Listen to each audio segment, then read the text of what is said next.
бахшида ба 25-мин солгарди таъсисёбии қувваҳои мусаллаҳи ҷумҳурии тоҷикистон бо иқдоми шӯъбаи кор бо зонон ва оилаи мақомоти иҷроияи ҳокимияти давлатии ноҳияи мир саид али ҳамадонӣ ин гурӯҳи модарон бо дастовези идона ба қисми сарҳадии 0307 ташриф оварда афсарону сарбозонро бахшида ба рӯзи қувваҳои мусаллаҳ табрик намуданд. бо онҳо ҳамсӯҳбат шуда бо шароити хизмати сарбозон шинос гардиданд. бо дастархони идона маҳсулотҳои нонӣ ва бошӯриниҳои гуногун сарбозонро зиёфат доданд.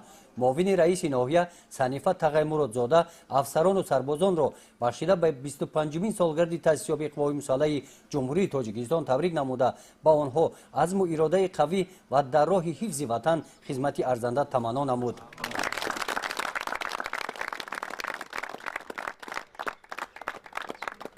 дар маҷлиси тантанавӣ бахшида ба 25-мин солгарди таъсисёбии қувваҳои мусаллаҳи ҷумҳурии тоҷикистон иҷрокунандаи раиси ноҳияи мир саиди али ҳамадонӣ бахшида ба ин саҳифаи дурахшони таърихи давлатдории навини тоҷикон сокинони ноҳияро табрик намуда қайд намуданд ки ташкил ва таъмини тавоноии қувваҳои мусаллаҳи ҷумҳурии тоҷикистон яке аз комёбиҳои бузурги навини тоҷикистон маҳсуб ёфта нақши ин ниҳод дар ҳифзи истиқлолияту ҳар лаҳза омода будан баҳри ҳимояи марзу буми кишвар посдории сулҳу оромӣ осмони беғубори ватан беназир аст. аз номи мақомоти иҷроияи ҳокимияти давлатии ноҳия ба сарбозону афсарони комиссарияти ҳарбӣ сипосномаҳо тақдим карда шуд.